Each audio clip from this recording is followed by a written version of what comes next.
وظیفہ ہے جو انسان کو دنیا میں بھی، مرنے کے بعد قبر میں بھی، اور قبر سے اٹھ کر میدان محشر میں بھی کامیابی دلاتا ہے۔ بندہ اگر درود پاک پڑھنے والا بن جائے، درود پاک سے محبت سچی کرے، اٹھتے بیٹھتے حضور صلی اللہ علیہ وسلم پر درود و سلام پڑھنے کا عادی ہو، اور خاص طور پر شعبان المعظم میں حضور کی ذات پر درود و سلام پڑھے، تو دنیا میں تو یہ درود و سلام فائدہ دیتا ہی دیتا ہے کہ جان کی بھی حفاظت کرتا ہے، مال کی بھی حفاظت کرتا ہے، اولاد کی بھی حفاظت کرتا ہے، ایمان کی حفاظت کرتا ہے، امتی کو نبی کے قریب کرتا ہے، امتی کو نبی کی بارگاہ میں مقبول بنواتا ہے۔ دنیا میں تو اس کے فوائد ہیں ہی ہیں، مگر یہی مسلمان، یہی درود و سلام پڑھنے والا جب انتقال کر کے قبر میں جاتا ہے تو درود و سلام کا اگر وہ سچا عاشق ہوگا تو یہی درود و سلام جس طرح دنیا میں اس کی حفاظت کرتا تھا، اگر اس کی قبر میں اس کے گناہوں کی وجہ سے عذاب آ بھی گیا تب بھی درود و سلام قبر میں بھی اس کی حفاظت فرماتا ہے۔ اس بات کو اس روایت سے سمجھیے۔ علامہ شمس الدین سخاوی رحمۃ اللہ تعالی علیہ اپنی کتاب القول البدیع صفحہ 124 پر اس روایت کو نقل کرتے ہیں۔ ایک بزرگ فرماتے ہیں کہ میرا ایک دوست تھا جن کا نام شیخ ابو حفص کاغذی رحمۃ اللہ تعالی علیہ تھا۔ یہ شیخ ابو حفص کاغذی رحمۃ اللہ تعالی علیہ آپ فرماتے ہیں کہ میرا انتقال ہوا، چند دن کے بعد ان کے ایک دوست نے ان کو خواب میں دیکھا، پوچھا ما فعل اللہ بکا، اللہ نے آپ کے ساتھ کیا سلوک کیا؟ اب یہ جو بزرگ روایت کر رہے ہیں یہ کہہ رہے ہیں وہ میرا دوست ہے اور میں ان کو دنیا میں اچھا، نیک، متقی، پرہیزگار سمجھتا تھا، لیکن ان کے انتقال کے بعد، شیخ ابو حفص کاغذی علیہ رحمہ کے انتقال کے بعد ایک دوسرے دوست نے ان کو خواب میں دیکھا تو پوچھا کہ مرنے کے بعد کیا گزری؟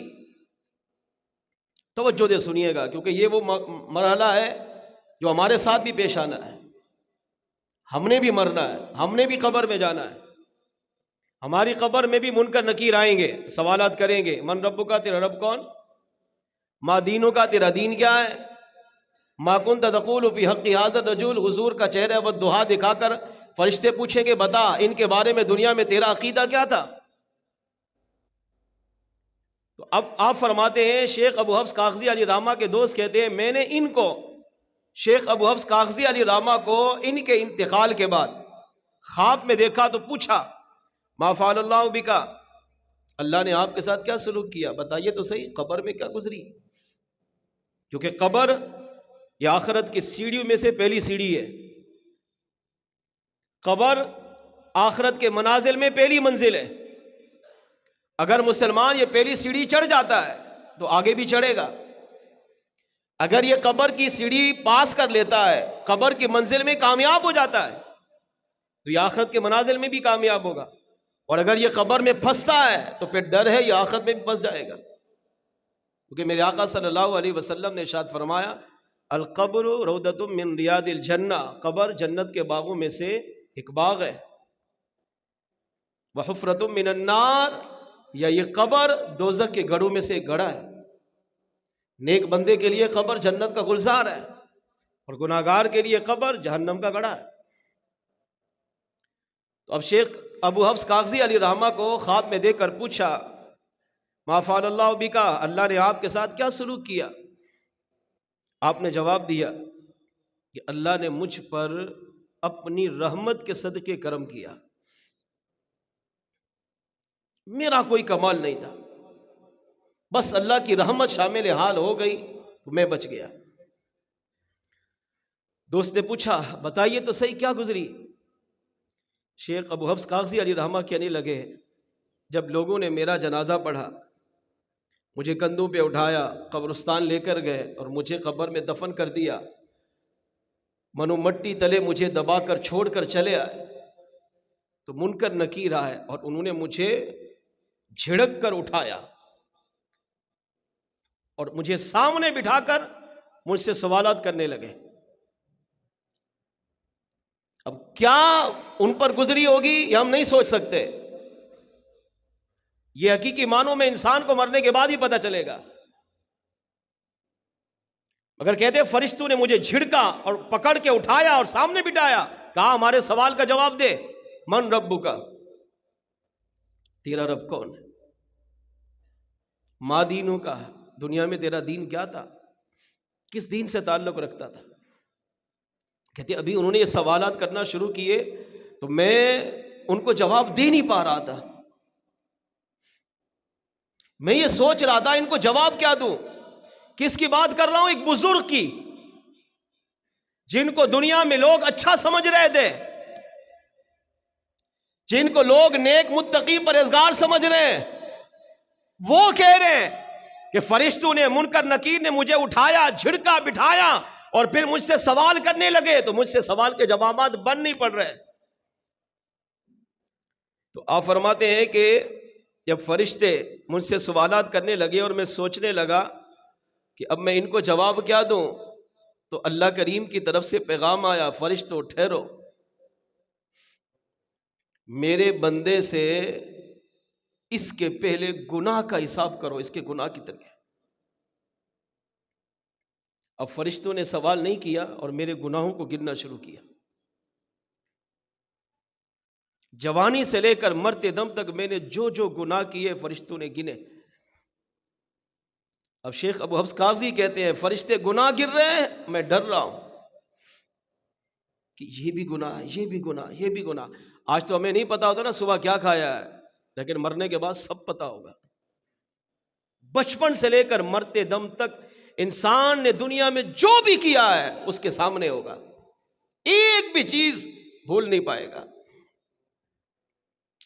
کہتے وہ میرے سامنے میرے گناہ گر رہے ہیں، یہ بھی گناہ کیا، یہ بھی کیا، یہ بھی کیا، یہ بھی کیا، یہ بھی کیا، یہ بھی کیا۔ اب میں اندر ہی اندر ڈر رہا ہوں، رو رہا ہوں، کانپ رہا ہوں کہ اب میرا کیا بنے گا۔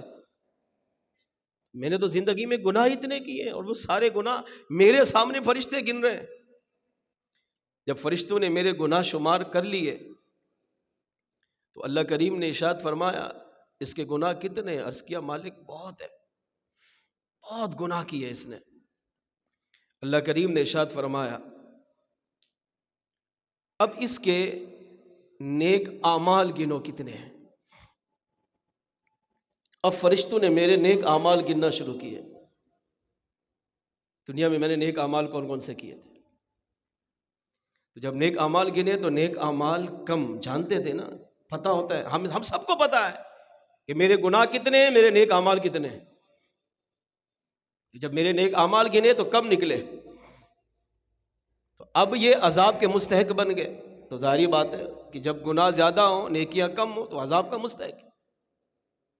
اللہ کریم نے ارشاد فرمایا اس کے وہ اعمال گنو کہ اس نے میرے محبوب پر درود و سلام کتنے پڑھے ہیں۔ اب اس کی ساری نیکیاں ایک طرف اور درود و سلام والی نیکی ایک طرف۔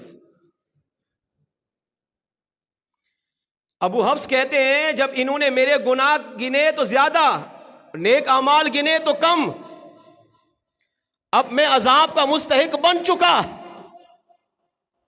اب میں دل ہی دل میں ڈر رہا ہوں کہ اب تو میں عذاب کے لائق بن گیا، اب تو عذاب آئے گا۔ مگر اللہ کریم کی رحمت پر قربان، فرمایا فرشتوں اس کے وہ نیک عمل گننا شروع کرو کہ اس نے زندگی میں میرے محبوب پر درود و سلام کتنے پڑھے ہیں۔ اب فرشتوں نے وہ درود و سلام گننا شروع کیا۔ اب کہتے ہیں میری زندگی میں ایک ہی اچھی عادت تھی کہ میں مصطفیٰ جان رحمت صلی اللہ علیہ وسلم پر درود و سلام پڑھتا تھا۔ اب باقیہ زندگی کے گناہ ایک طرف، مگر میری زندگی کا ایک عمل، اور وہ کیا؟ حضور کی ذات پہ سلام پڑھنا ایک طرف۔ جب فرشتوں نے درود و سلام گننا شروع کیا تو کہتے میرے دل میں ڈھارس بندی کہ اب بچ جاؤں گا۔ اب دل کو تسلی ہونے لگی کہ حضور کی ذات پر صلاۃ و سلام پڑھنا آج کام آئے گا۔ فرماتے فرشتے ابھی میرے ان درود و سلام کو شمار کر رہے تھے. کرتے کرتے اللہ اگرچہ جانتا ہے پھر بھی کریم رب نے ہاتف غیبی سے آواز دی، حسبکم یا ملائکتی، میرے ملائکہ بس کرو، میرے بندے نے میرے محبوب علیہ السلام کی ذات پر درود و سلام اتنے زیادہ پڑھیں گے. فرمایا اس درود و سلام کی وجہ سے اذهبوا الی جنتی، میرے اس بندے کو میری جنت کی طرف لے جاؤ. مطلب یہ ہے کہ اگرچہ اس کے گناہ زیادہ ہیں، اس کے نیک اعمال کم ہیں، مگر اس نے دنیا میں میرے محبوب سے سچی محبت کی ہے، میرے محبوب پر صلاۃ و سلام پڑھتا رہا. اس صلاۃ و سلام کی وجہ سے ہم نے اس کو بخش بھی دیا ہے، لہٰذا اس کی قبر کو جنت کا گلزار بنا دیا جائے. اذهبوا الی جنتی، اسے میری جنت کی طرف لے جاؤ. مطلب یہ ہے کہ اس کی قبر کو جنت کا باغ بنا دو، کیونکہ یہ میرا بندہ دنیا کے اندر میرے محبوب سے سچی محبت کرتا تھا، اور اسی سچی محبت کی وجہ سے حضور کی ذات پر صلاۃ و سلام کثرت سے پڑھتا تھا. اس سے پتہ چلا درود و سلام وہ وظیفہ ہے جو انسان کو دنیا میں کامیابی دلاتا ہے، دنیا میں فائدہ دلاتا ہے، دنیا میں انسان کو برکتیں عطا کرتا ہے. لیکن اگر یہی مسلمان اپنے نبی سے سچی محبت کرتا ہو، نبی سے پیار سچا کرتا ہو، نبی کی عقیدت میں سچا ہو، اور درود و سلام پڑھتے پڑھتے اگر دنیا سے انتقال کر جائے تو یہی درود و سلام اس کی قبر کو بھی جنت کا باغ بنوا دیتا ہے.